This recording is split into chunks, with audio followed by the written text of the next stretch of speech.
Go ahead. Sawyer's first. Hey Larry, it's been a few weeks for Connor to have a passing touchdown, but I know it's been 2 wins for you guys, so that doesn't matter. But just what's it been like for you and Tyler to take that responsibility off of his hands and score like you guys have been scoring on the ground the last couple of games?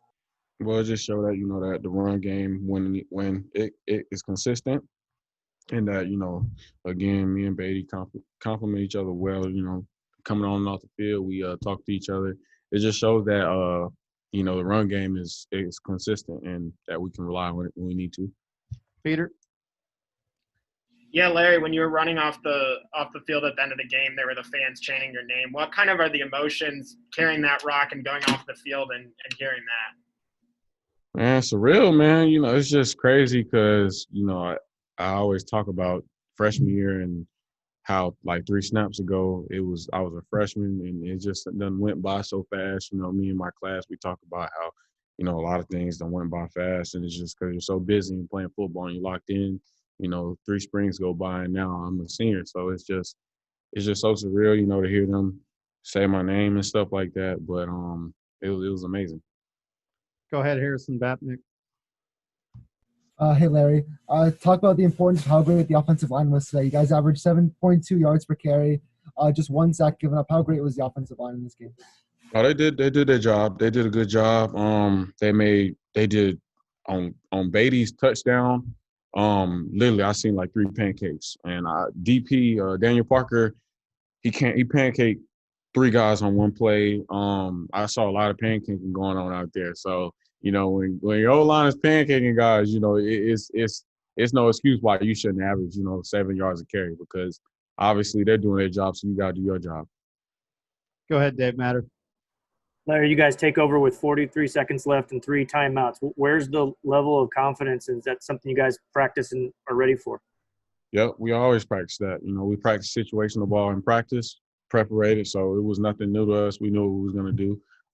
Damon, I take my hat off to him and Connor to making them passes. I take my hat off to our line for giving him great protection, Barrett. And in those moments when Dame was catching those balls and ripping them to himself and going out of bounds, it was just like, wow. So, I can't do nothing because I'm on the sideline, so all I can do is support my teammates. So it's just an amazing feeling to see them, carry out, the goal, which was to get down on the field in the red zone and score, which we made a field goal to win the game. Jack Sobel. Okay, what was your guys' confidence level throughout that fourth quarter, given how big the holes were and how well you guys were moving the ball? It was tremendous. We communicated on and off the field, coming back like, okay, we got to do this. The run game's there, we can do this. So confidence level was tremendous. I think on one drive we came out flat, and they scored when we kicked the ball to them. So we just knew then we was like, we have to score, we got to score, we got to score. So, but it wasn't more of a panic. Our confidence level was there. We knew we were going to score because the run game was working and passing. So, it was the confidence level was tremendous. Andrew Kaufman. Larry, just what has Coach Drinkwitz been able to do with this team? You guys returned a lot of the same players last year, but it seems like, especially in late games, you guys have been able to pull these off and get these big wins this time. I would just say, he allows us to be ourselves, like Bled said. He brings a certain swag, we can have. So I just would say he's just more energized and different in his preparation. That's what separates him. So, that's why when it was 43 seconds, we prepped that in practice. So it was no flinching or anything in our offense. We already knew we were going to get down on the field and score. Ben Fredrickson. Larry, kind of a similar question, but I'll try to ask it a little different way. How have you guys improved your ability to handle the adversity that comes up in games? You guys had a lot today, whether it was losing Nick or maybe a call that didn't go your way or a breakdown. How are you guys responding better to things that happen in the game? I think as captains, Nick played a big role. Even though he had that call that was called on him, he still was being a captain on the sideline, talking, giving out positive energy. Positive energy is everything. When you're going through, a fourth quarter game, it's going to be a fourth quarter game. You got to manage a type of stability to still know what your job is, and which the job is not to go back on the sideline and make excuses. It's to figure out ways that we can go on the field and do our job and actually carry out the mission, which is to score. So I think it comes with all the captains being able to have positive energy on the whole sideline. Our sideline was the most juice I've ever seen. So it just comes with positive energy on the sideline and our captains.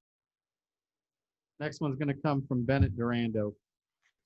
Larry, I don't know if this makes a difference at all, but you guys, did situational drills with Coach Odom before, maybe 2-minute drills. Is that something that you're talking with Coach Drinkwitz about at all this week for a competitive advantage, or something that's on your minds as you go out there with 43 seconds? Well, I mean, Coach Luke, I'm our running back coach. He said it was going to be a fourth quarter game. So our RB's mindsets, the whole room, we knew, like, okay, he said if they score 50, like if they score 40, we got to score 47. Like it's always a mentality of scoring, going out there and doing our job. Like he never says it's 0-0 going out to the next quarter. It's whatever the score is. And then we score, and then it's that. It's a 0-0 mentality, but obviously when we go on the field, it's not 0-0. We have to score more points than they score. It doesn't matter how many points they score. We just have to outscore them. That's what Coach Luke says to us all the time. Colin? Larry, your family wasn't able to be down on the field with you today, but what did you think of the senior day ceremonies they were able to have, and the feeling of being carried off the hill after you got your rock by your teammates? It was great. Having senior night here and having a win. Obviously if we wouldn't have won, we wouldn't have got a rock. So that's the great part.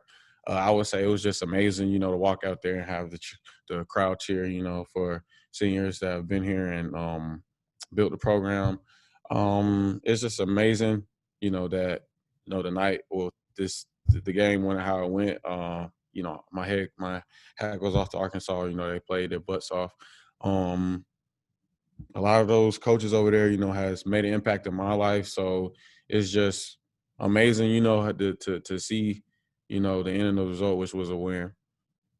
Peter, let's close it with you. Yeah, you mentioned the Arkansas side and people kind of making an impact on your life. Did you get a chance to talk to Coach Odom at all today? No, I didn't, but I wanted to. But I got to talk to Coach Sam. I got to talk to 2 players that used to play here, Jake Trump and the linebacker that played here in 20. Yeah, Mike. I got to talk to Mike. It's just different with the mask, so you can't really tell. But then when you make contact, and then it was like, hey. So that's the crazy part about college football. It's just a business. It's you'll run into guys that I play with. I never would have thought that a guy that I play with would be on another sideline as coaching. So it's just crazy how this game is. But yet they still made impacts in my life. All right, we'll let Larry go with that one. Thanks, guys.